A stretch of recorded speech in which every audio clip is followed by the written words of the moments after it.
Well, hello and welcome to a little show that we do here on Wednesdays. This is more than just a game. Chris Pena, Rockwall County Game Day, and we have a fun show tonight for you guys. I'm really looking forward to sharing everything as I'm trying to get my screen right. I spent all this time getting all my graphics and everything right, and then sure enough, as soon as the show starts, I did not have it correct. Yeah, we got a good show tonight. Let me go over some few things. First, as you can see at the top of the screen, Heath Hawks football. They'll be here at 5:30 tonight. They will be followed by the Roy City Bulldogs around 5:50, and then we will have Rockwall football players in here at 6:10. And we really have a lot to get into tonight. I was going over everything and just looking at recapping Week 7 and gonna show some scores and some stats that went on during those games during the week, and then I will roll into a kind of a recap of the game that I was at, our open air game of the week, the North Forney game where Heath went to North Forney, and boy, what a game that was! What a performance by both teams. And so we'll show a little highlight video and then talk about that game. And then I have a post-game interview that I did with Coach Webb, and we will air that one.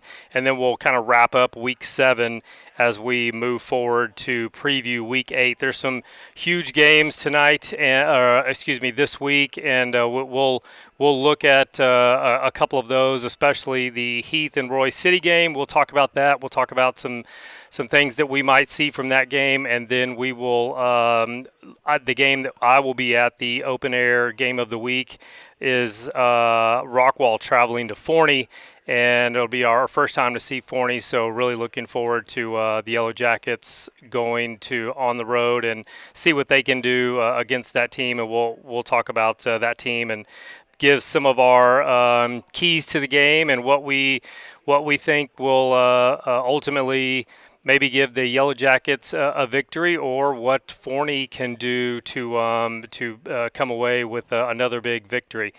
So I'm by myself tonight. As you can see, Chris Moore, he's enjoying his fall break, and I believe he is somewhere on vacation with the family, so he's not here. James Branch, he's got Roy City City Council duties tonight, and so he couldn't make it. And Kevin Wingfield was occupied; he just couldn't make it tonight. So, I'll run through this stuff the best I can without those guys, and just giving my opinions and what I thought, was Week 7 as we roll into Week 8. It's really incredible that we're already here, and we've talked about this district quite a bit and how competitive it is and how big every week is, and it just doesn't stop here in Week 8 because obviously there's some big matchups, with Roy City and Heath and Rockwall traveling over to Forney.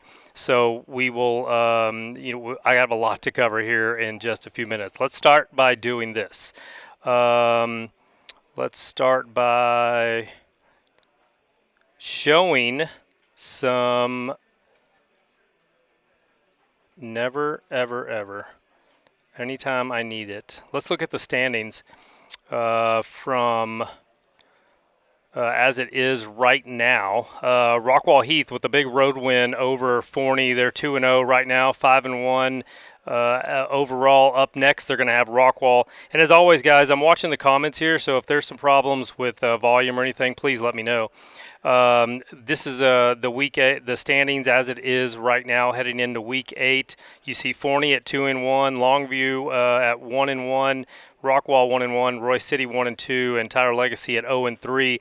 And you can tell by some of these standings how big these games are this week between Roy City and Heath and Rockwall and Forney.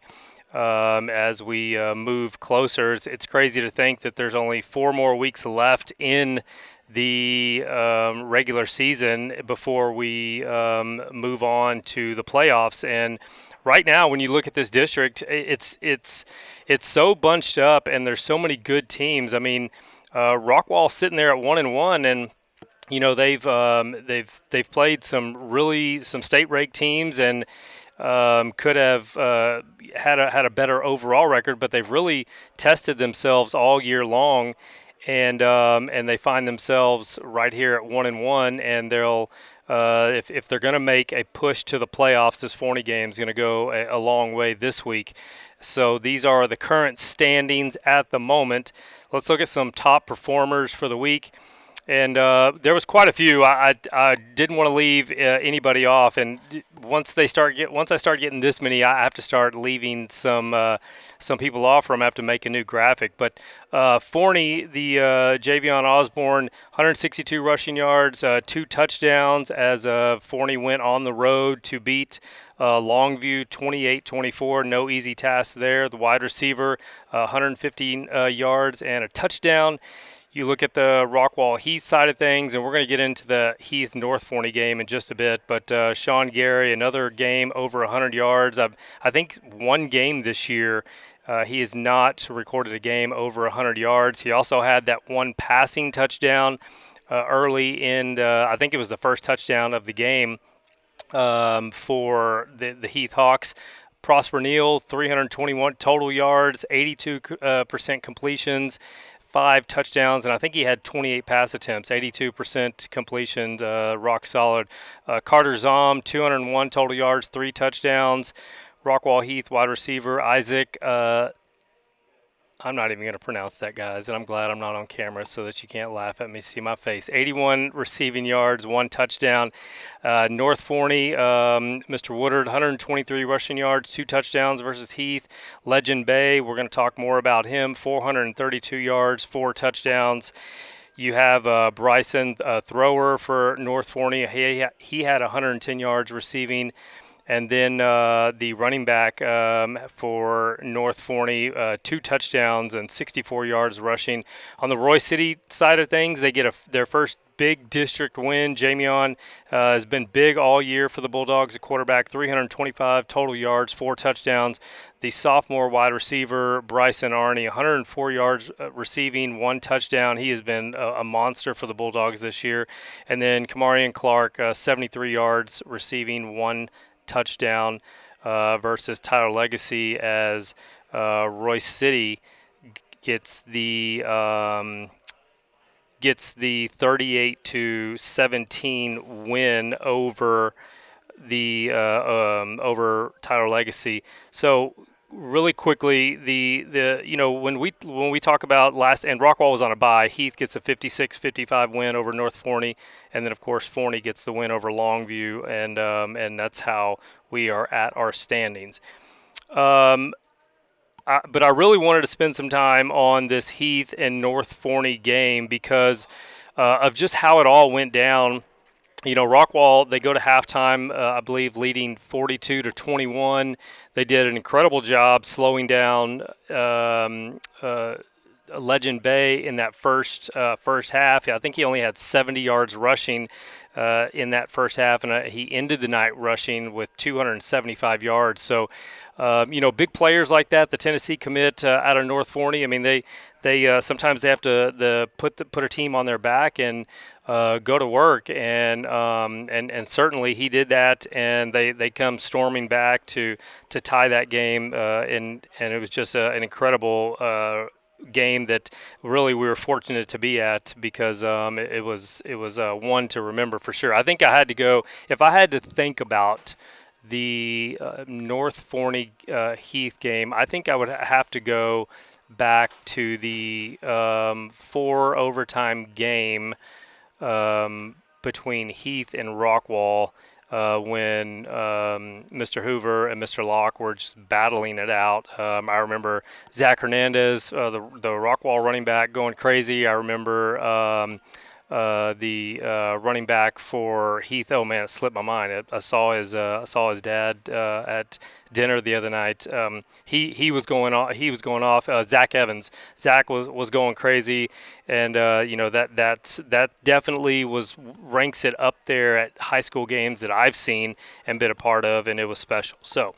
I want to play some highlights and some recaps and kind of go over that game and show you a few things. But at the end of the day, you know, Heath just and Coach Webb, we're going to have an interview with him right after this video, and he talks about pulling all the everything out of his bag to be ready for this game. But one of the big difference makers, and he might be here tonight, the running back Carter Zom, he was huge in this game, and I know he just kept talking about, hey, feed me the rock, feed me the rock. But it was kind of back and forth, and there was really no letdown. It was plays like this right here, the strip sack fumble, recovery for a touchdown, in that first half that really kind of set the tone and kind of, made you think, all right, the Heath Hawks they came to play tonight, and they were physical, and they were fast, and they were really flying all over the field. And they were also in that second half, but you have a player like Legend Bay who was just gonna. You felt like he was gonna good play there. Yeah, he felt like he was just gonna keep at it and have his moment. And I got to tell you, Legend Bay is one of the most exciting players that I've seen. Been doing this for 8 years, and look at Carter just using his strength to run over a guy there.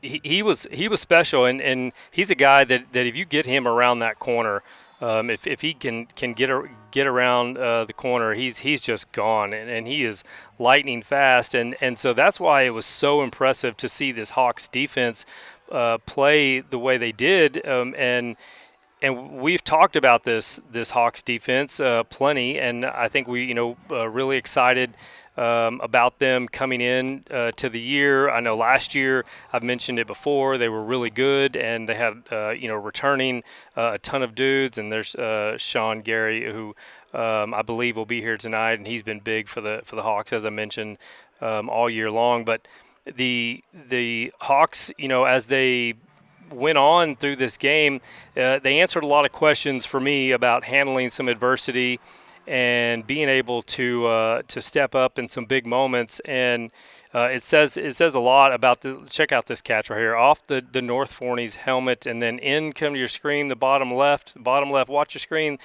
Yeah, that's Sean Gary, just the incredible catch, and it was unbelievable. I wish my camera lens would have been a little bit wider there. But all night long, they're just bringing the pressure to Legend Bay and North Forney, and then that overtime, and there's that catch right there, that tied the game, and ultimately the kicker Brunson Mueller comes in for the extra point and has it for the game-winning kick. But we talk about Heath Hawks head coach, Coach Webb. Coach, you've been a thoughts here. We talk about the Hawks, and where's my overlay here? Nothing. You spend so much time working on these overlays, and then all of a sudden it doesn't work like you want it to. There we go. 56-55, Heath over North Forney. One of the questions that I was bummed that I did not ask Coach Webb after that game was the special teams in that play, and I made a post about it. They score a touchdown, and then they recover an onside kick. That is responsible for a touchdown. And then they put North Forney in some really bad spots with their kickoffs, and one of them led to the touchdown where it was a strip sack and fumble for a recovery for a touchdown. And then when they needed the kick in overtime, and I believe it was Keith and Jones. That's a play, Keith and Jones, and my camera wasn't rolling for it, and I take for granted these extra points sometimes, and you just kind of put your camera down, and sometimes I even tweet out a score of 7 points before they even happen. But Keith and Jones coming off the right side to block that extra point, obviously that's the game difference, and the the job the special teams did in that game was incredible, and they ultimately, we don't talk about it enough. There was over 1,100 yards in that game, over 110 points scored in that game, and I think the story of it and deciding what happened ultimately was special teams, which is why Coach Webb, programs like Heath and Rockwall, they put so much time into it because they know what a difference it can be. Okay. Here is Coach Webb after the game. Heath Hawks head coach, Coach Webb. Coach, you've been a part of some amazing games, and I won't ask you to rank this one up there with them, but how special was tonight? That question actually has already come up. Every win is special, but like this one, the way it went down, the team that we beat, the way we finished the game with no momentum, but we found a way to find the momentum again. It just says a lot about the character and makeup of this team. And I've said that the entire season. I feel like I sound like a broken record, but it's just a really, really special group of kids. How much work goes into being prepared for moments like this when you have a quarterback like over there who's just finding his way in that second half, and the guys, they just answer? Yeah, we try to create pressure situations all the time, and then we always try to have a little something in the bag when we have to have it. And a lot of our bag was empty tonight, but we did have one play that we felt like we could kind of draw from when we had to have it, and it worked. Is there anything more gratifying, Coach, than just seeing kids get the results for hard work? No, nothing. Nothing more gratifying, because everything that's coming their way, they've worked really hard to deserve it. Coach, congratulations. Exciting win. It's a big district win. Many more to go, but a heck of a night. Yeah, thanks a lot, Chris. I appreciate that. So there you go, Coach Webb, and what a win for Coach Webb and his coaching staff and the kids over there. 56-55 win over North Forney. It's going to go a long way in deciding ultimately a district championship, and we got a long way to go here. We got 4 weeks to go, and a lot can happen. So by no means am I saying, and the guys would echo me if I was here, is this over? Because Rockwall wants to have a say in this, and certainly Forney, who quite honestly we've kind of just didn't know what to make of Forney, and kind of maybe disrespected a little bit. And we asked the question last show, if Forney goes to Longview and can pull off a win, is it time to say, okay, Forney is for real? They're more than just Javion Osborne, the Notre Dame commit for Forney. They're a team that can grind it out with you and beat you. And so lots to be decided in District 10-6A. But certainly that win, especially when you talk about tiebreakers and things like that later on, Hawks are a leg up, and they're 4 games away from pulling that, or 4 weeks away from maybe being a district champion in 2025. We will see. They've got some big games ahead still when you look at Rockwall, when you look at Forney, and then of course Royce City this Friday night at home. That's going to be a big one, and we'll preview that game here in probably like 5 minutes, maybe 2 or 3 minutes. So I'm going to go to a break, and then we'll preview that Royce City versus Heath game to start week 8. So big win for the Hawks, big statement, and the North Forney came in there, the 13th ranked team in the state. Hawks were number 22, and now Hawks they will try and come off of that high and go beat a good and upcoming Royce City team. So let's take a quick break, and then when I come back, we will preview Week 8 and start to look ahead to Friday night, some big games. Of course, our game of the week is Rockwall on the road to Forney, so really looking forward to that. Don't go anywhere. Chris Pena, Rockwall County Game Day, trying to hold it down by myself. We'll be right back.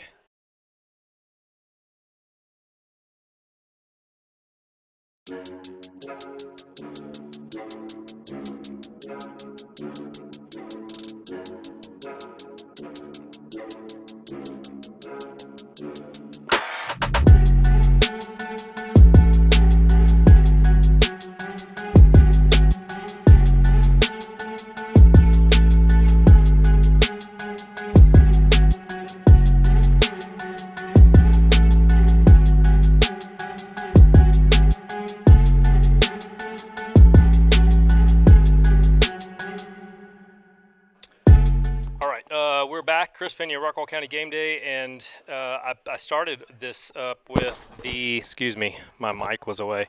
I started this up with. I wanted to put up the area rankings and the state rankings. So here's heading into Week 8 as we start to preview and look at some of the games ahead. You have Rockwall Heath ranked 5th in the DFW area, North Forney at number 7, Rockwall at number 12, and Forney at number 13. So obviously we're going to talk about that Rockwall Forney game in just a few minutes, but you get the number 12 and number 13 teams in the area ranked, and that's going to be a big showdown. If you look at the state rankings, Rockwall Heath at 18 and North Forney number 25. I made a post about this, and I'll say it again if you didn't see the post. The state rankings kind of threw me for a loop, and then it's almost like they were, when I say they, Dave Campbell's saw the tweet because I did tag them, but then they had, and I highly doubt they saw. Well, sometimes they like our tweets, so maybe they did see it, but. The rankings threw me, the state rankings threw me for a loop, and I know I don't. Maybe the coaches pay attention to this. Maybe it's fun for the kids. This is more for people like me, fans, to talk about and have issue with them. But Greg Tepper on his show on Monday, his Monday morning Fallout show, kind of one of his big points was like, this is the time of year where they don't really take a look at the macro. It's more of the micro, and it's kind of like, who's where, and what will they come out and for matchups and things like that later on, and talking about district, where they're going to fall in line in district. So it's almost like, the state rankings are there, but let's focus on the more important things, and that is district play right now, and rightfully so. That's what they do. They really go dive deep into this stuff and look at it. But come on, there's no doubt about it. North Forney is better than number 25, and you gotta put them below Rockwall Heath for sure, because Rockwall Heath went on the road to beat them. And I think if I was looking at these state rankings, and again, I'm just going to talk about this for another 30 seconds, but my state, if I was going to put this in there, I think it would have made more sense to have Heath like around number 15, and then you put in North Forney right underneath them at 16. And of course, I'm basing this off of the Week 7 state rankings, right? So it's going to be hard for me to put in Rockwall when they're on a bye. And certainly Longview was number 15 and in the state heading into Week 7. And so Forney goes on the road and beats number 15 Longview, and they don't even jump in. So I kind of, if I would have had it done, I think I would have had Rockwall 15, North Forney 16, and I would have put Forney in there at number 24, because I think they've earned it at this point. And again, we kind of said it on the show last week. If we haven't given Forney their due, and going on the road, we asked the question, if Forney goes on the road and beats Longview, is it time to say, okay, they've arrived? And of course that happens, and so they're someone who I would have had in there. But again, they're just rankings, whatever. It is what it is. I want to talk about Heath and Roy City, and then we're going to move to Rockwall and Forney as we approach 5:30, and we will have Heath, the Hawks players, in here at 5:30. I have a graphic here as we head into that week. You have 5-1 overall, 5-2 overall. Average points per game for the Hawks 45. Roy City at 43. Average points allowed, Roy City at 24. The Hawks at 34. Average passing yards per game, 240 yards for the Bulldogs, 251 for the Hawks. Rushing yards, 239 for Heath and 190 coming into this game for Roy City.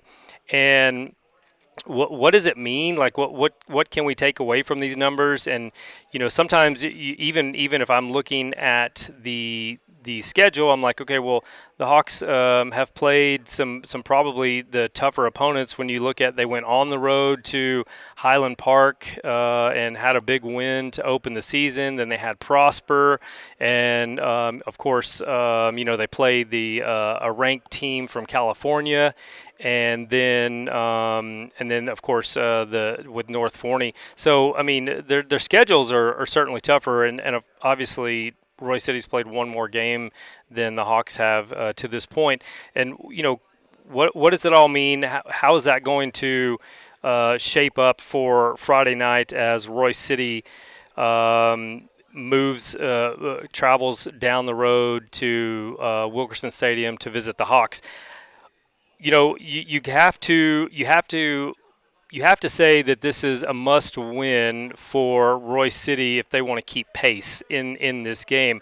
Some things that I'm interested to see is, does it become a shootout? Because Jamion Richardson, the quarterback for Roy City, he's dangerous, and much like we saw Legend Bay, he gets his yards on the ground. He can extend plays. He has a good arm, and he's got some good wide receivers. We already talked about Arnie, the sophomore wide receiver, and the impact that he's making. And so will Heath, how are they going to come out, Jamion Richardson, the quarterback, if they come out like they did that first half against North Forney, that's going to be a tough night for the Bulldogs. I expect if the Bulldogs are going to win a game like this, they're going to go on the road.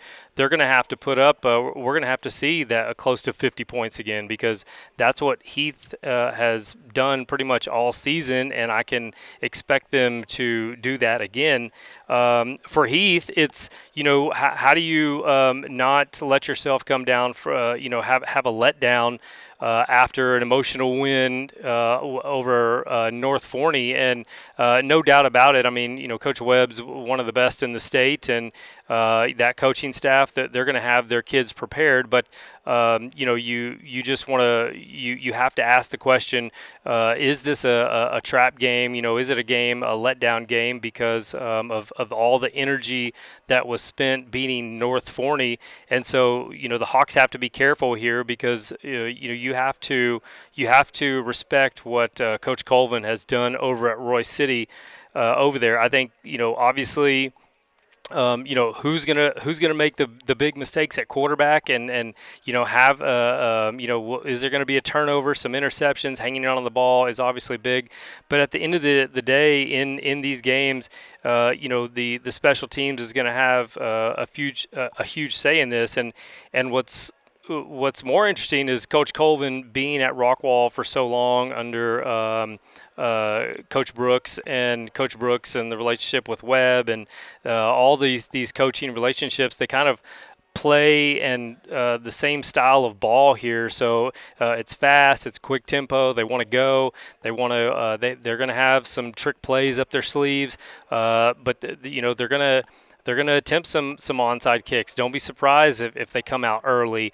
The kickers, both kickers for both teams are really good. They've got big legs. This could also be a thing where we see a field goal win this game, just like the extra point that was in the North Forney game.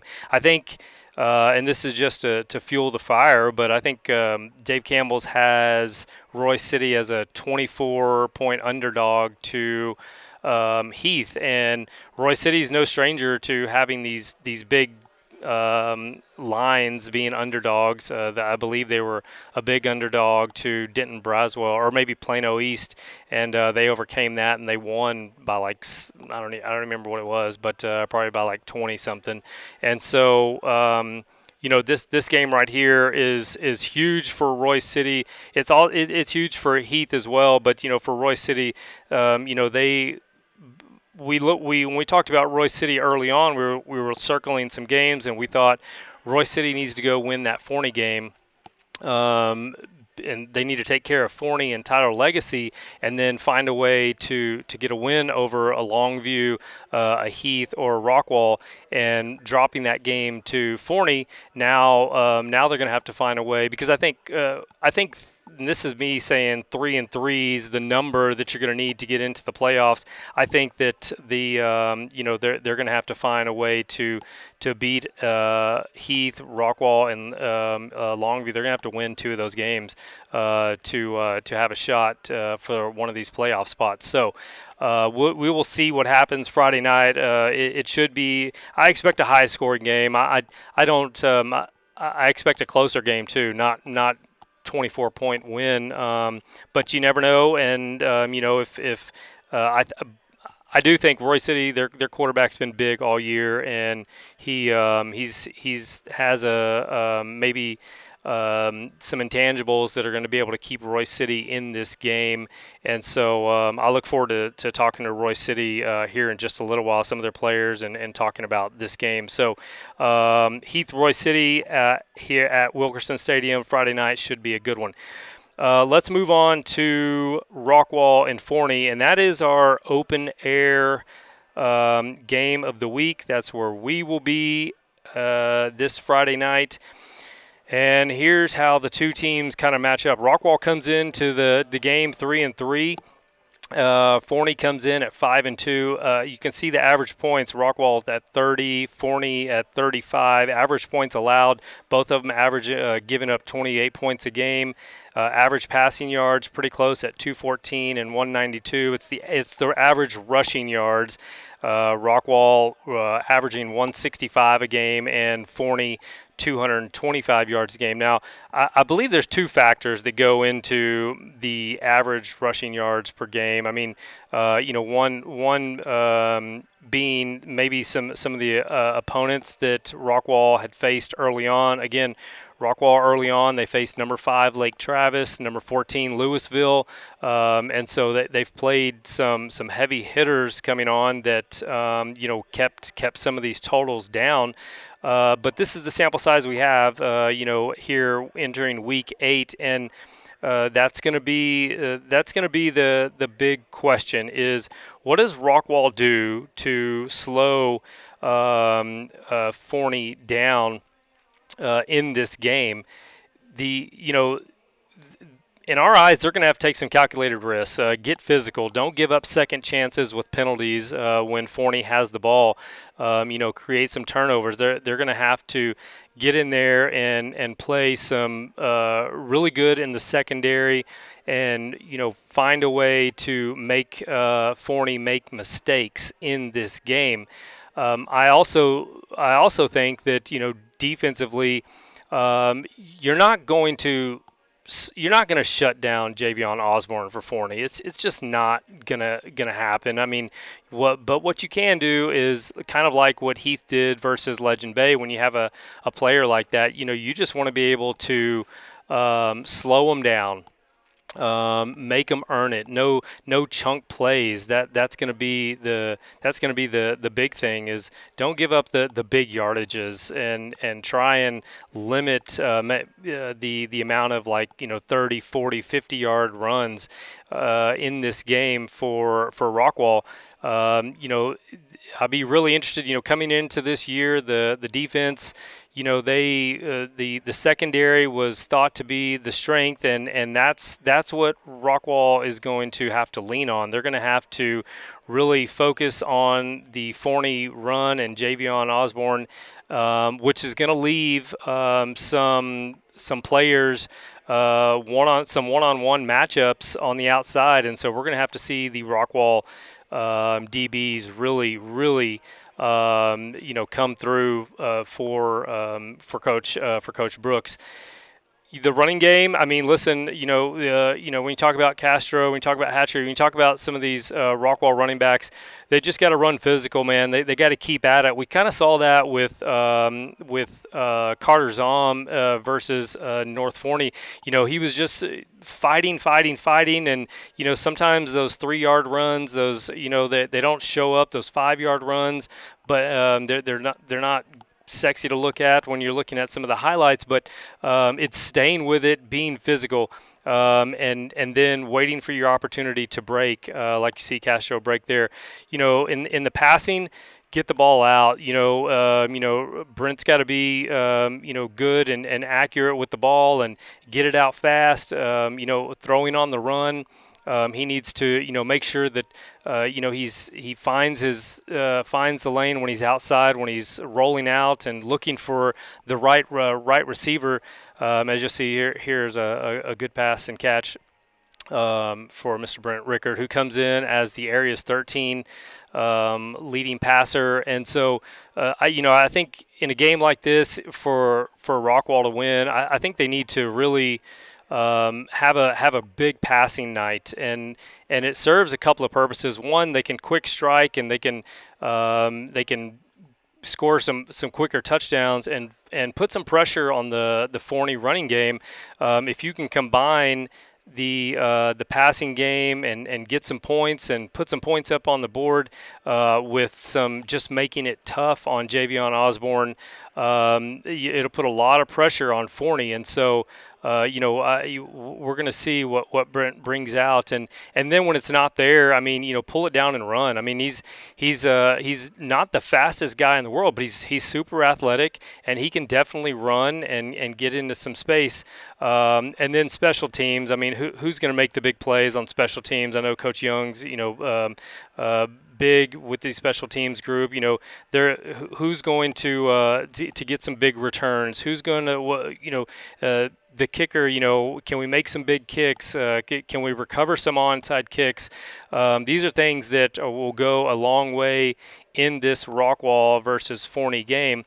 And I wish I had, I apologize if any Forney fans are working out there or watching, but I just don't have the any Forney highlight clips. I will after this week, but I didn't have any to run during that. For Rockwall, in my mind, to win this game, they're going to have to score more than their average per game this year, which let's see, what are they averaging this year? They're averaging 30 points. I think Rockwall needs to be in that 35, 40 points to win this game over Forney. And if they can get to around that 35, 40 points, that puts a lot of pressure on the Jackrabbits running game. And again, Javion, he comes into the week, I think the second leading rusher in the area, over 1,200 yards. I think second in touchdowns with around 14. He's going to get his yards. You just don't. If you're Rockwall, you can't let him go for 275 because that'll be a long night. And if he's going to get over 200, make him earn it. No chunk plays. It's just that he's going to carry it 35 times for 200 yards, and hopefully that's enough. And so we will see. For the Forney side, on their side, the recipe's simple. They just keep running the ball. Put some pressure on Brent Rickard and see if you can force him to make some mistakes. And if things go their way, penalties will be a huge one. As I kind of mentioned earlier, you can't give second chances in a game like this. So at this point in district, you cannot give second chances when you have a team on third down and there's a penalty out there that extends a drive for Forney, because if you keep giving opportunities to players like Javion Osborne, the Notre Dame commit, you're going to get hurt. And so I'm really excited to see this game. I'm really excited to see how Coach Brooks and them approach this to stop the run, and what they'll do to just kind of, are they going to leave just one-on-one all night with their wide receivers and say, hey, our secondary is our strength, that's what we're going to do?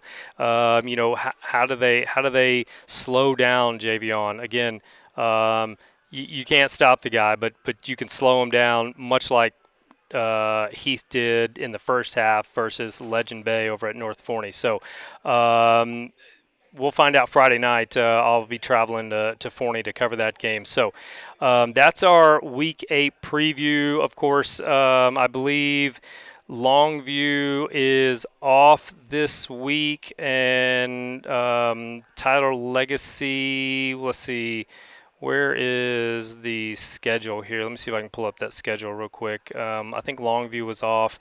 Rockwall, they've got Forney. Heath has Royce City. So I believe that leaves, who am I missing? You got those two. You got those two.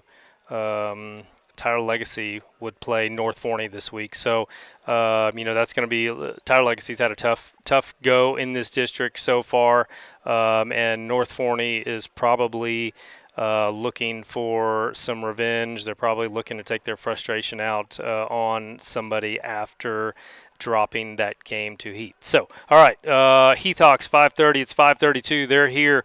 I'm here. Chris Pena, Rockwall Ford. We need to take a break. When we come back, let's talk with some Heath Hawk players, and don't go anywhere.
One.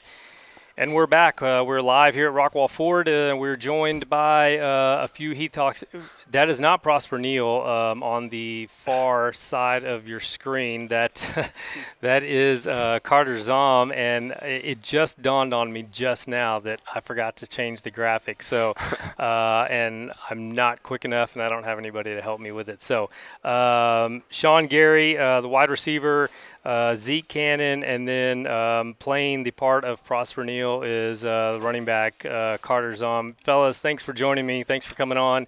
I know it's your fall break, and so a lot of people are doing different things like going to the fair and just relaxing and being a kid in high school, but I appreciate you coming on. I want to start just kind of just how the week has been, and how have you guys approached this game coming into Roy City after coming off such an emotional, such a high, the win over North Forney last week. And Carter, I guess I'll let you start with that answer. But how have you approached this week just to make sure that you stay focused? And hey, last week was great, but now it's gone. It's time to move forward. Yeah, exactly. We know that as a team that we're just going to keep pushing towards the wins, and we obviously know that last week was a big win, but this week is more important than last week's. So we're just going to push to beat Roy City and just follow the game plan that we do week by week.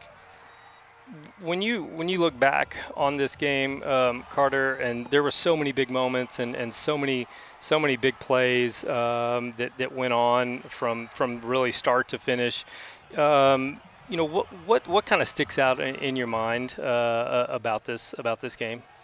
What sticks out is just how lethal we were in the first half. I mean, our offense just went out there and just did what we were supposed to do, and it was just great. I loved the electricity from the first half, and then, second half got a little rocky from us because, we didn't score as many points, but, we still stuck with it, and that's also another thing that just helps drive us to win games.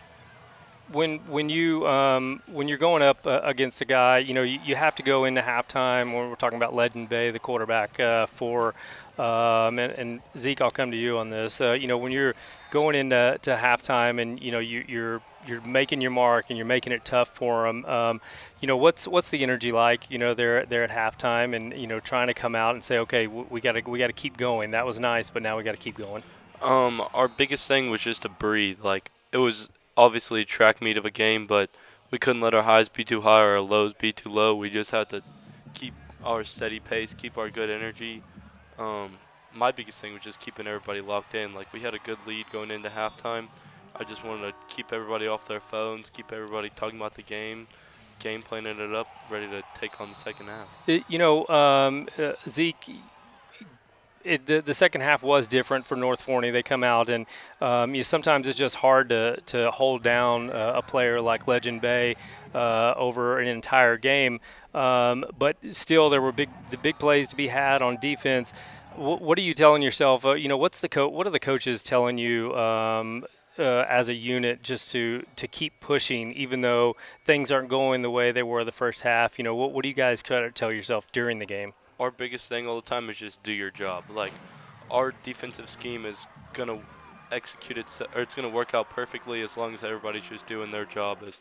Like, everybody's getting to where they need to be, having the game pace that they need to wear. That's our biggest thing, just doing your job. Sean, I wish I would have had a wider lens here, and there you come flying in off of an incredible catch and great awareness, and those hustle plays, Sean. You talk about just keep going, because you never know what can happen. Weird things happen. The ball bounces weird. Sean, you're the year that you've had. I mean, there's the game tying catch by Mr. Carter's arm. The game this year for you and how you've approached it. What's been so fun about this year for you that you've just been able to not only put up stats but just kind of help your team whenever they need it?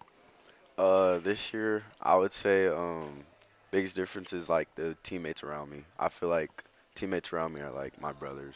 So yeah. The entire offensive group, with so many guys that know each other so well, and the chemistry. This started way back when. It started, months and months and months ago, and so how nice is it to see this stuff, to see it paying off right now? It feels really great because we went through a lot of hardships through off season and a lot of stuff, a lot of coaching changes, and so just all seeing it put together is a good thing to see. I want to ask you, Carter. Coach Webb, I mean, obviously he's well respected around the state. I mean, he's all the accolades, and he's a proven winning coach. And what's it like to play for a coach like that and his staff, and the messages that he preaches and things like that? I mean, it's a blessing. It's a blessing to be one of his players, and the way he just directs our offense and our defense is just it's just crazy because like from looking at what our offense was last year and to looking at it now is really different, and it's just a blessing because he's pretty much done all of that, directing us in the right path to take and just helping us bond together as a team, like Sean said. The last year, Carter battling injuries like crazy, and it really kind of spoiled your sophomore kind of season, that kind of coming out party. How gratifying is it now to come out this year and finally be able to play some ball, be healthy, and be a real contributor on this team? I mean, it's great. It's what I've dreamed of doing, since I was a little kid playing varsity football. I mean, it's great. I love being able to be on the field and, do my job. Zeke, this defense, there's no secret. Anybody that's watched this show, we talk about it all the time. I was really high on you guys last year. I felt like, man, I was like, they just keep them in games, and you look back and you're like, man, they could have won district. I mean, they were close. They had the lead in the fourth quarter in every game, I think, that they lost in district. This unit, though, I mean, just playmakers everywhere. Guys willing to put their body on the line and have to visit a cold tub, the next day. Just can you talk about this defense overall? Some other guys that are just big time players for you. Oh yes, sir. Yeah, we've got a lot of seniors on this team, and the message that's been echoed around is just like it's our last run. Like let's give it our all. Let's do all that we can. And even the younger guys like Carson Adams, man, he's been tearing it up. He had a nice little sophomore year, like you said, coming out party, and then now he's comfortable in the game. He's been really rocking it. But yeah, our seniors, man, they've been just giving it their all.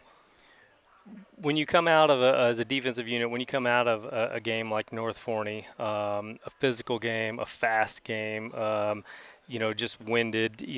What's the recovery been like leading up to the Roy City game this week? Oh man, I mean we've been on our fall break. We've been enjoying our time. Still hitting practice just as hard. It's still another game week, another day to prove ourselves, meet our standard. I mean, I've been enjoying my fall break after practice. Go home, take a nap. But my kids too. They've been playing video games. I don't think my son's a freshman at Rockwall. I don't think he's been out of pajamas in a few days. So it's not a bad life, but we're still up early every morning, hitting it hard. This year, this district, I should say, Sean, just there's no letdown in this district. I mean, when you talk about North Forney, you just went through that, and then Longview. We know how tough that program is, and they come into 10-6A last year for the first time, and they go all the way to the state semifinals.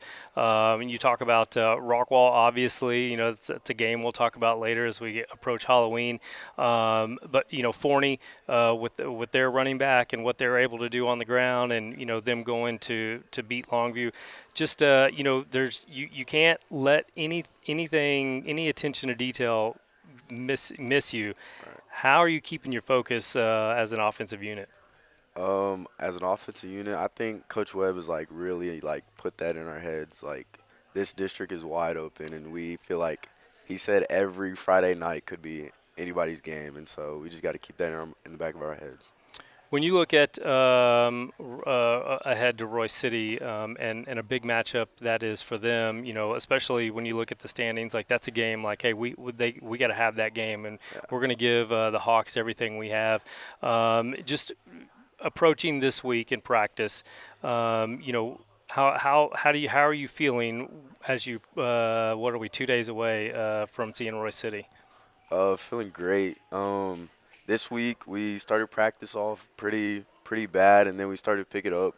But other than that, we feel great as offense. Zeke, this Roy City offense, they present a lot of problems with Jamion Richardson. He's having a really good year. He's maybe not a legend bay, but he can still make plenty of plays, and he's athletic enough, and he can run when you need him to. How much are you guys as a unit looking forward to the challenge to slow down that offense? Oh man, we look forward to every challenge that we face. I think that's what's so good about our group is every day in practice, we're always pushing each other, looking forward to the next day, next rep, anything that we can do. Um, I'd say that we're excited for this one.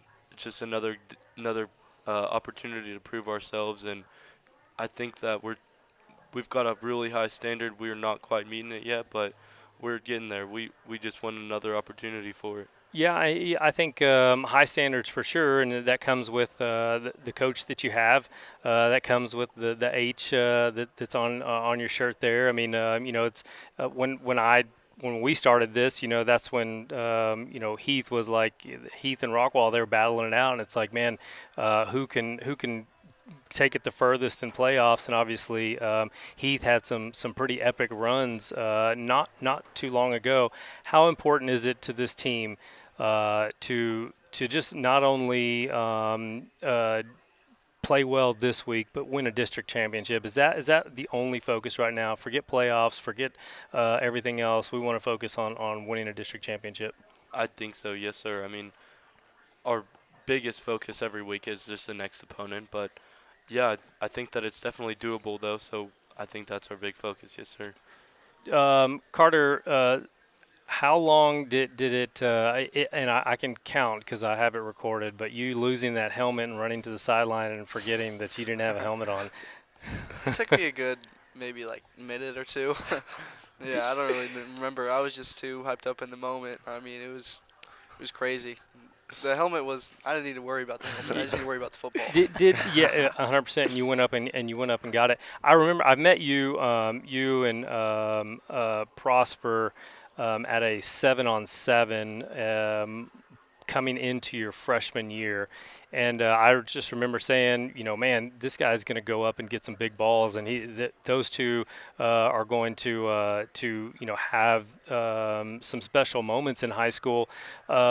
Just playing this long with Prosper, and I'm not gonna disrespect Collins Jones either, because he's there and he's capable and he's ready to go, and I still say that at some point this year when his number's called, some big plays are going to be made out of him. But when you have these relationships for that long, how much fun is it knowing that, man, this is awesome. We've had a good run at this. Yeah, we've got a very special connection, me and Prosper. I mean, we're 1-2 in the backfield, and if he just takes the ball and he runs off, I know that I can trust him with whatever he does, and he does the same thing for me. So it's a very special thing that you don't see very often. Let's talk about State Fair. Has anybody gone to the State Fair? Not yet. Not yet. It's running out of time if you're going to go. If you were going to go to the State Fair, what's the foods we're eating? Fried That's a Oreos. tough one. Hopefully Coach Webb doesn't see that. Right. It's pretend, because I mean you're not at the fair. You haven't gone to the fair. Hypothetically, Hypothetically. I mean, hypothetically, you can't go wrong with anything fried. Although they do get a little crazy these days with some crazy. Like I couldn't eat some. Man, what would be out there? Like some fried chocolate jalapenos. I don't know that it's going to go down for me, but yeah, it's a good one. Guys, I appreciate it. Good luck, man. It's been really fun following you guys, and Sean, just the numbers you're putting up. I'm sure they'll mean something to you at some point. But for us fans and for people like me, it's really cool to see you going out there doing your thing. Carter, I mean, you're just a machine. Whatever they need you to do, it's been fun to watch. And Zeke and you in that defense. I mean, I was really high on it last year, and I was high on it this year, and I thought that's going to be the difference. That's how it's going to push them up a level.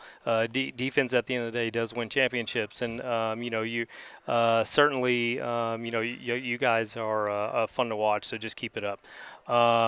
Good luck against Roy City. We got some Roy City players over here ready to come on next. Good luck, seriously, this Friday night, and hope you guys come out there with some good health, and we'll see what Week 9 brings. But stay focused on this week and have a good one. Yes, sir. Thank you. All right, that's good. We're going to take a quick break. When we come back, Roy City, they're waiting. They're in the house. Appreciate Prosper Neal coming in because Carter Zom is taking him. Carter, I'm going to get your name out there. Don't worry about it. We'll be back.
One. And we are back. We're live here at Rockwall Ford. This segment brought to you by Wrench City Power Sports. Mr. James Branch, who couldn't be with us tonight, he'll be back next week, I am sure. As you can see, and guys, sometimes I got the names right and I got the hashtags right. So for your, I call it Twitter still. I refuse to call it X. But if you guys are out there watching, feel free to give those guys a follow. They post a lot of stuff on their plays and things like that. It's fun to follow everyone on Twitter. We'll start with Jamion here, the quarterback for Royce City, and just talk about the year that this offense has been having and the difference from last year. I mean, it's year 2 under Coach Colvin, and a lot of people are really trying to get used to the whole new culture, the way Coach Colvin does things, and just how big of a difference has it been from last year to this year? Compared to last year, it's a huge difference for sure. We have this year, I feel like we had a lot of explosive plays. Last year we were iffy. We never got going. We couldn't find our rhythm. But this year, we come out there with confidence, play calm, confident, play fast, and we execute. And you really have, and I think I've seen you guys play 3 games this year, and the offense just seems to be, you have some exciting players like the sophomore Bryson Arney. He's I tell people, I was like, man, I think it was the first game, he catches his first touchdown, varsity touchdown. And I thought, well, it's just something, he was open, but it turns out he just knows what he's doing. He finds space. He understands. Y'all have a connection, obviously. What is it about the young sophomore that has made it special for the Bulldogs? First off, automatically it comes natural to him. So football, I don't know, it just comes natural to him. But it took a lot of work over the summer, finding our chemistry, getting the timing down, seeing how he likes the ball to him, how I like the route, based on alignment, all types of stuff like that. So it just came with a lot of hard work over the summer, and building that trust with him, and then executing on the field. I want to ask you about deep water, because it's y'all's theme this year.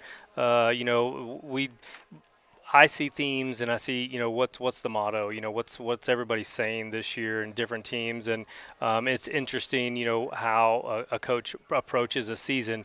But it really sounds like you guys, whatever it means to you guys, you've embraced it. And it's something that is part of the culture this year. What does it mean, when you talk about deep water? Yes, sir. It means a lot to us for sure. Since the first day he introduced it to us during the off season, he explained it to us. Everybody was bought in. and we rolled with it. So basically, we're the shallow end, we're in the deep end. Everybody else is in the shallow end. When we get on the field, we're bringing them out to the deep end, we're drowning them.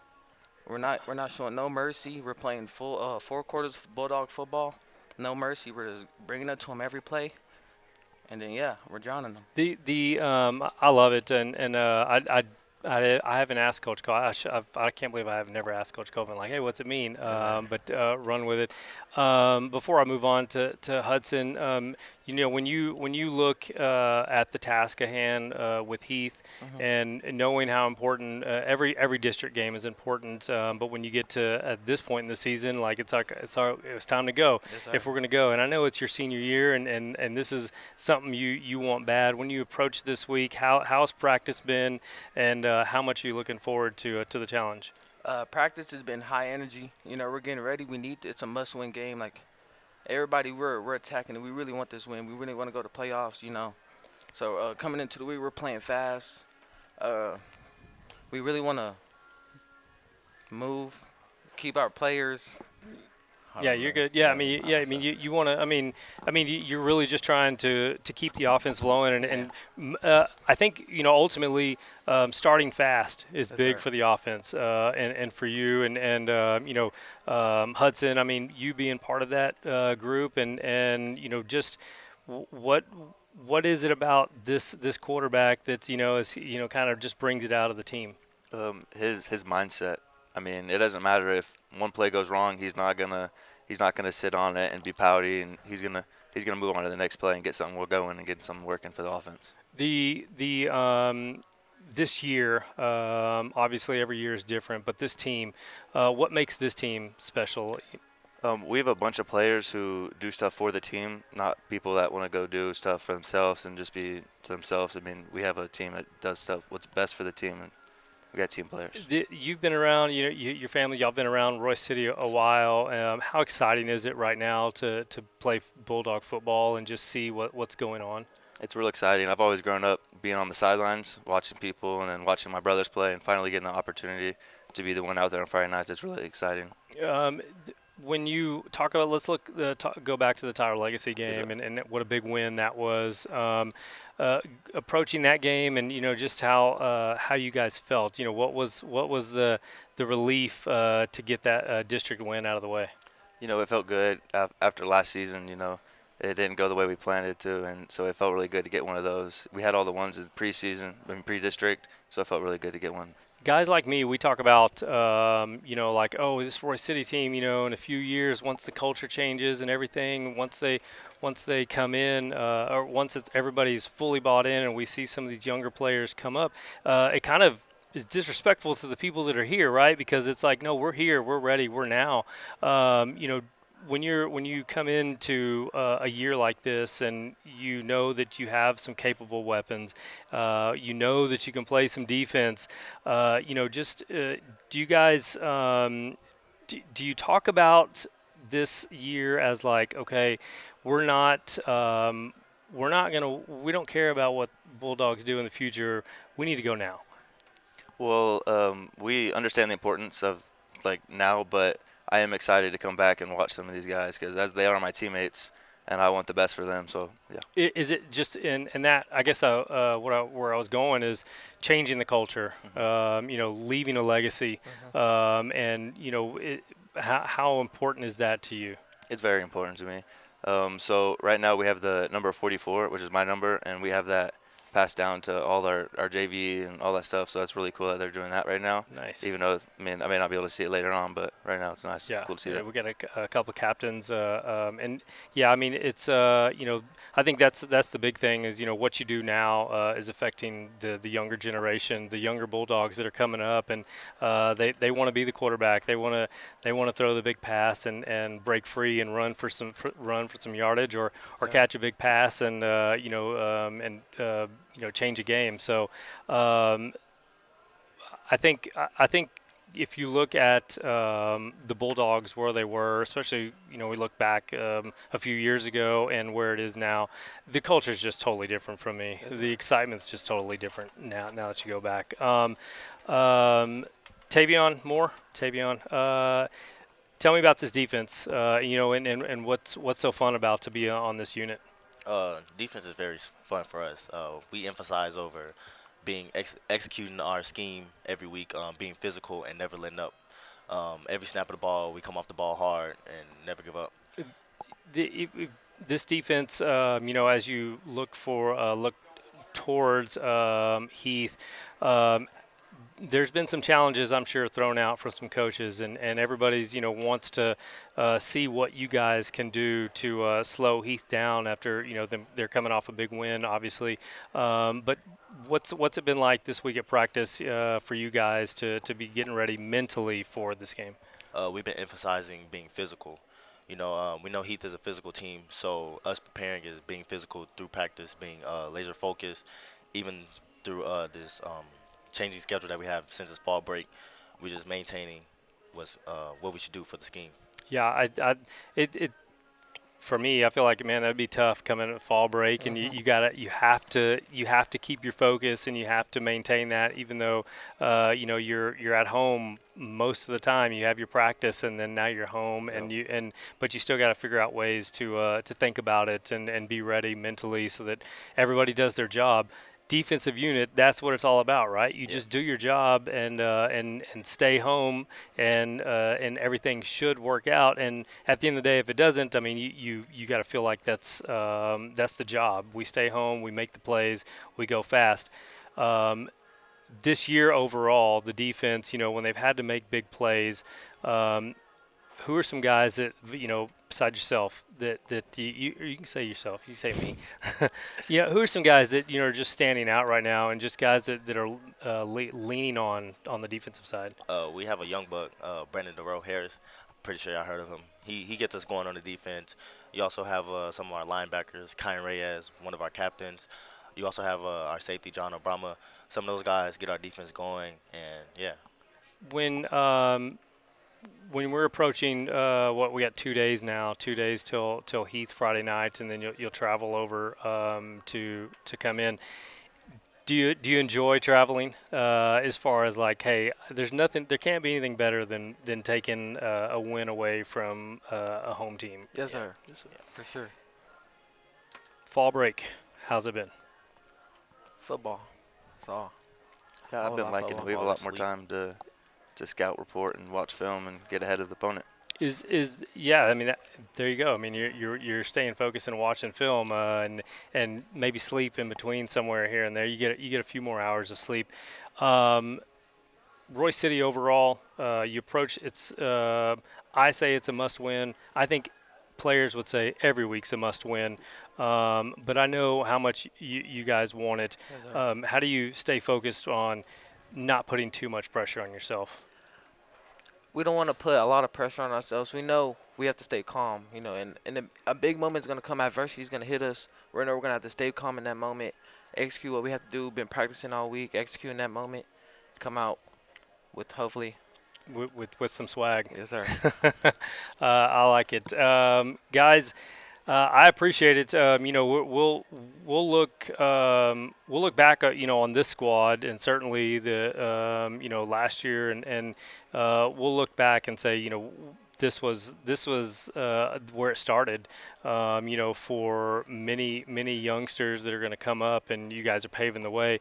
I do have to ask, Coach Colvin, just the energy he brings, and the love that he has for you guys. I got to ask you about Coach Colvin and ask you to speak on him. Oh, he's a lovely guy. He cares about us so much. Anything we want, we just have to ask him. He'll get it for us. He deep down, he gives us speeches like every week. We have a Royce Sweetie thing, so every week I always look forward to knowing what he has to say about our players, how much he really means to us. And I know his love hits deep for us for sure. Tavion, can you give me your best Coach Judy impersonation? Oh yeah. Let's go. Yeah. Every time it's the yeah. Pre-game, yeah. Yes. Yeah, he's a good. I mean, there's so many good coaches over there. Coach Reed, and the job that they're doing. You can see it, you can feel it, and hopefully all the best for you Friday night. Yes, And sir. just a show's going to be put on, and hey, if Roy City fans come out because that's they're going to need you, and certainly Heath will bring their side, and so Roy City people, the fans come out and support it, and let's get loud and rowdy, and let's have a football game. Yes, sir. All right, fellas, I appreciate your time. We will take a quick break. When we come back, we got a couple of Rockwall players here, and we'll get them in a few minutes early so that they can go enjoy their fall break and get away from me. Fellas, good luck this week. Wish you all the best health-wise. Get after it, and we'll see if we can't get that second district big win this Friday night. Enjoy yourselves. Don't go anywhere. We'll be right back.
All right, we are back. Listen, Brent's on the end here. I should have remembered. Okay, and I've already messed up Mr. Ashworth's tag on Twitter, and I call it I'll never call it X, so I call it Twitter still. But it turns out that it was just the old Twitter handle. Yeah. So we got the new one up on the graphic. I just forgot to so Brent is on the end there, guys, just so you know. And Will here next to me. Guys, thank you for joining me. This is this game between Forney's the Open Air Wealth Management Game of the Week. Really looking forward to being at this game and covering it. It's obviously every district game is huge, and this District 10 6A has just been incredible, and the talent around all these teams. It's just should be a fun game to cover. So I'm really looking forward to that. Let's start by asking you, Brent, about the bye week and just do players enjoy that extra time off, or is it like, man, we we're ready to go? Like, you just chomping at the bit, or is it good to kind of reset and relax your mind and kind of focus on some of the things that maybe you're doing right and you want to improve on, or the things that like, hey, we could do this better? It's kind of both. It's like nice for us to get a rest, but like at the same time, we were going at it in practice, one versus one defense, one versus one offense, and we were getting after it. So it was a bye week, but we were still getting our reps in, still getting our work in. But it's also good for us to get a little bit of rest. Yeah, I bet. And you, this team, when you look at the schedule and the record, kind of, when you look at the teams you've played, and you're talking about playing a Lake Travis team, a Louisville team, and both ranked, pretty high at that time. And I haven't looked at. For some reason, I do pull up the state rankings a lot, but I only look at I'm like, okay, where's our teams at, and then the others are. But the schedule that you've played and the tests that you guys have had early on, those are meant to pay off dividends later, to try and see. You want to be up against the best and put yourself in situations that are high pressure situations against good teams, and see where you can improve on or see what you're good at. The early on schedule, just how much has it been good for you guys to prepare you for this district? As Coach Brooks always says, it battle test us. We're the most battle tested team in the district, so helping that early schedule with all those hard teams, it really is going to come down to us with pushing through district, and it's just going to give us like a mindset that we've already played the best teams in the state, and that like nothing that we go up against isn't what we've already faced. So I mean, and you kind of did that by bouncing back and going on the road, and you have number 3 North Crowley, they're defending state champs, and you beat them, but when you come off a game like that and know, okay, all that was great in preseason. Now we got to go into district, and we got to make it happen, because now is really what counts. As you approach the Forney game, obviously they've got guys that can make plays. When you talk about their running back, what's the approach been like for practice-wise and just mentally to get ready for this game? just being mentally locked in pretty much all week. We've been going after it, getting mental reps, but also getting physical reps with it. So it's been pretty good this week. Brent comes into the week the 13th leading passer in the area. Just this offense in the passing game side with playmakers that you have. But then you guys can run the ball too. I mean, there's just it's, if you want to be balanced, if you want to go quick, if you want to throw deep, if you want the quarterback to roll out and make plays with his legs, as a unit, how fun is it to be part of this offense? It's pretty fun. We got a deep receiver core, deep running back core. Got a great O-line up front, and Coach Barnes and Coach Brooks, all the coaches done a good job with just giving us opportunities to make plays, and we've been doing it. So. And I would have to think it's not the easiest task in the world to play for a Rockwall offense. It's fast. There's a lot to learn. There's a lot of moving parts. Everybody's got to make sure that they're doing their job on the offensive side of the ball. How much have you enjoyed your time at Rockwall, which has been a while, just being part of that system? And is it easier now because you've been a part of it for so long? It's definitely easier watching guys grow up like Braden, Landon, all of them come before me. It's just like, I don't know, it's just fun to like fill into their shoes. Especially last year, Landon was there to coach me even though he got hurt all year, and seeing what he was seeing, it really helped me out a bunch. As you have come into, and I'm gonna disregard the because I always like the players to be able to see some of their plays, but disregard the words, because those are things that I'm like, hey, these are things that are going to have to happen for Rockwall to go in there. The team all year long, I mean, when you're talking about battle tested and things like that, is there anything that surprises you about this team, especially the offensive side or the entire unit? Is there anything that surprised you coming into this year? No, it's nothing that we've already seen before. So they got great players, obviously, but we've also played against really good players too, so it's not really anything different for us. The big moments. We all everybody always points at the quarterback. That's the spotlight you're put in. You take over for Landon, as you mentioned last year, and but this is your year, right? This is the year where it's like, okay, we're rolling into the year with Brent as our starter. How much have you embraced that? How much have you enjoy just being the guy? And in a small town like this, when you play in front of all your home fans, It's been fun. It's really enjoyable to be able to do that, and Coach Brick's always there. He's always keeping me steady, calm, cool, and collected. So it's been fun. And then finally, the running game and your O line. O line's there. It's changing all the time. It feels like, because you have it's a spot that you see some injuries. It's a spot where obviously you have people that go on and graduate, and people have to step in and take on new roles and things like that. But this O line that you have and the job that they're doing, can you just talk about them for a minute? They're doing a great job up front, all of them. Just like some players switching roles, but they're doing a good job stepping in and like filling out and just being a great job up front, giving our running backs an opportunity to run the ball behind them and giving me a lot of time to throw the ball. So it's been really good. Do you play on special teams at all? I do, yes, Okay, sir. yeah. So we'll talk about special teams in a second. One more question for Brent before we move on, as we watch him make some play with his legs there. That running back right there, just tough and gritty, right? Yes, sir. This running back group, can you talk about them?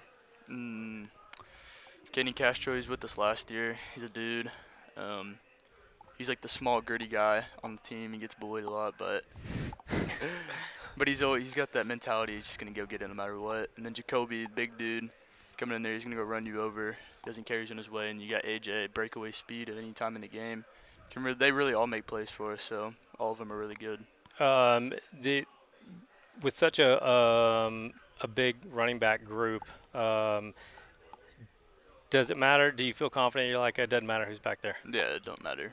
Yeah, I feel confident in all of them. Yeah. So. Brent, good luck to you. I mean, you keep doing your thing. It's going to be a battle Friday night. I'm looking forward to it. Will, this defense, I mean, coming into the year, when you get some information, when you read different websites and things like that, the secondary was said, hey, that's going to be a real strength that the Yellow Jackets can lean on.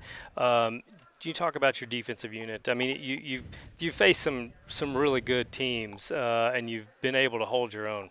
I just think what makes our defense so special is just like the versatility that everybody has. Like, we can have linebackers going to play safety, safeties coming to play linebacker, and then like corners can play any spot. I mean, it's just like every guy in the field can play any positions. It helps out a lot. When a defense goes up against some of these better teams, when a defense goes and they beat a number 3 North Crowley, what kind of confidence does that give you, for the rest of the year? Oh, I mean, yeah, like the confidence boost is just like we're the best defense in the district, and we're gonna show people. These next games, we've had a good defense all year, and we knew we were gonna be as soon as we stepped on the field. Yeah, I make these comments, and that I'm about to make, and I don't want to be like, oh, Rockwall doesn't play defense, but it's always been hey, listen, Rockwall's going to go hang 55 on you.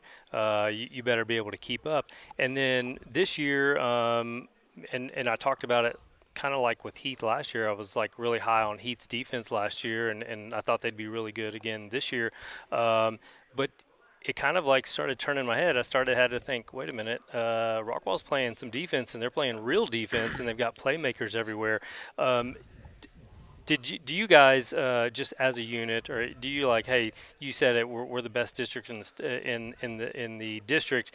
Where did that mindset come from? Where was it like, hey, listen, we love the offense, and we hope that they do their thing, but when people talk about Rockwall, we want to talk defense? So, yeah, Coach Johnson, Coach France, I mean, he talks to us all the time. Like, before season, preseason, he was like, it's always been a Rockwall offense show, and he's like, this year it's going to be a defense show. Like, we're gonna turn it around. So I wasn't wrong. Yeah, no, you're Okay. 100% correct. He was like, yeah, let's turn it around. He's like, let's be hard-nosed. Let's just fly around and, shock the world, I guess. Yeah. playmakers, other guys on this defense. I'll give you opportunity to just shout out a few Yeah. names, some guys that have been really big. Lawyer flies around. I mean, he fits the gaps. He does everything right. He's a very smart football player. His IQ is crazy, and Zay makes plays all over the field. You know, he goes up and tackles. He makes crazy snags. He's a great player. And then Wade Day flies around. I mean, a D-line. He's all over the field. He's bullying kids off the line. I love to watch it. Yeah. A task at hand and prepping the defense this week. When you talk about going up against a good running back, nothing you've seen before. It's just like, hey, it's just another guy who's talented, and we just got to do our job. Yeah, I mean, he's good, but we've seen just as good as him. You know, the practices is more physicality. It's just we have to do everything right. It's just execution. It's like Coach France always tells us, just execute the play. It's one play at a time. Special teams is going to play a big part in every game, and it seems like Rockwall is one of those teams, and I've watched quite not just Rockwall because I used to work for Dave Campbell, so I've seen a lot of other football, but here is where it's like, hey, we see special teams as an opportunity to make an impact in the game where other teams don't focus on it as much. What makes it so fun to play with Coach Young on that special teams unit? I mean, that's it. It's Coach Young. He brings all the juice for us. I mean, he'll get on our butts every once in a while, but, I mean, he loves it, and that's like, yeah, special team, he just makes it so fun. We get on the field, and he tells us, like, go out there, have fun, fly around, it's just do what y'all do. We love the intensity that Coach Young brings to the unit. How has fall break been? Has it been all business, or are you relaxed? Have you been to the fairs? Haven't been to the fair yet, but, I mean, it's been business. Waking up pretty early, practices, I mean, we get after it. But, yeah, besides that, relaxing, just getting ready for the game. Taking a road trip and going to Forney, how fun is it to travel and not only travel, but like we're gonna suck the air out of that stadium and we're gonna send fans home? Is that something that's like, okay, that's in our minds, this is what we're here to do? Yeah, knowing that we're gonna go in there and win at their home stadium, and just, yeah, it's just like a great feeling. And then, yeah, road trips with the team is always fun. We always make it fun. Coaches enjoy it too. They always, they provide. There's tradition of Rockwall football. It's deep. There's the players that have come out of here, and notably, obviously, Jackson Smith and Jigba and what he's doing in the NFL right now. Is this how much fun is it just to be a Yellow Jacket and just live out the legacy? It's so fun. I mean, the community makes it so much better. The fans, they're all about it. Everybody in Rockwall, they're all about the football, and they just make it so enjoyable for us. Brent, I can because I know Coach Webb and and the relationship with Coach Brooks, and but how much does Coach live and breathe this stuff? It seems like he enjoys the heck out of it. He does. It's all business with him, but he's got his moments where he's just having fun out there with us, and it's really cool to see that we have a coach that cares about us. So the younger guys. When you talk about captains, being a captain, and you talk about, making sure that I've got to do my job, I've got to, but now I've got to take on a role to talk to the youngers, to, these sophomores, and also be a role model. Just how important is it to guys in your position to just be a role model, be a teacher, be a leader, and be a playmaker? I mean, it makes a big difference in their, future success, but, I mean, in my position group, the kids that are younger than me, they're already leaders, and I can see it. I didn't even have to I'm, of course, going to set an example, but I see the leadership in everybody on the team. It kind of just comes with being a Rockwall football player.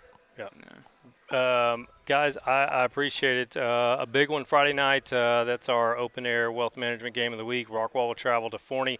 Both teams, Forney looking to coming off a big win, traveling to Longview, and Rockwall coming off a bye week. And I know you big guys have been chomping at the bit to get back at it. So good luck to you, man. Go out there, have fun, and just come out healthy.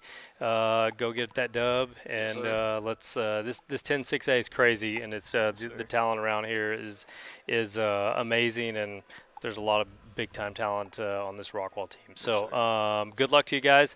Have a good week, the rest of the week of practice, and we'll see you Friday night. Thank you. All right, I'm going to take a quick break. When we come back, I'm going to close out the show.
Okay, we're back. We're live. I'm going to close out the show here at Rockwall Ford.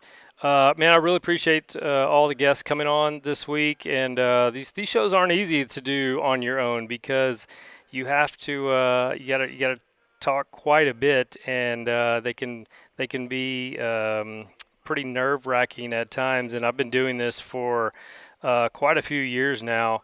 And it still kind of trips me up when I have to do it on my own. So I'll look forward to having the guys back with me next week so that we can talk about and recap the Rockwall Forney game, where we will be, and then talk about the Heath and Roy City game, and then preview the games that are coming after that. Like I said, this Heath Roy City game is going to be a really good one. I think it's going to be really good. I think Roy City, and you heard it from some of the guys, they want to make the playoffs. This is a must win for them. This is going to be really good. I expect Roy City to come out fast and really push Heath to their limits and see if they can't pull one out on the Heath side. That's a really good team. There's no other way to put it. They're just really good, and they got some big time playmakers, and they're gonna make it really tough on Roy City, and we'll see what happens Friday night. Rockwall Forney, I mean, listen, it really comes down to the offense making some plays and putting some pressure on Forney for them to answer and make plays. If Rockwall can be the front runner in this game and make it tough on them, you look for Rockwall to win this game. But obviously, Forney's offense, led by Javion Osborne, they're going to have some say about it. So we'll see what happens. I don't know if we're going to be able to top what I saw last week with the Heath versus North Forney game. I'd be all for it. I'm sure Coach Brooks would tell you, hey, I don't want anything like that. I just want to go in and comfortably win and comfortably go home. But a win is a win. You just kind of figure out how to do it, and then we'll go from there. I'm going to get out of here. I'm going to get some sleep. I've been caddying all for the past few days at Rockwall Golf and Athletic Club.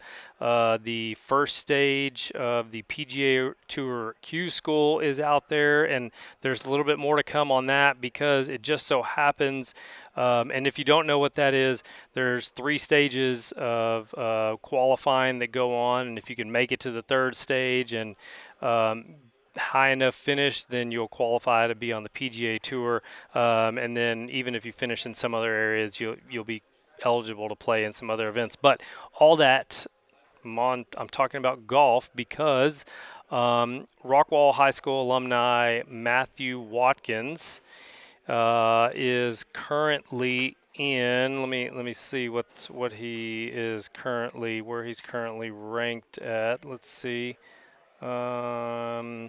He is currently, let's see, where is Matthew Watkins leaderboard? Here you go. He is at -8, tied for 4th. Just so happens that the guy that I'm caddying for is tied for fourth at -8 is also.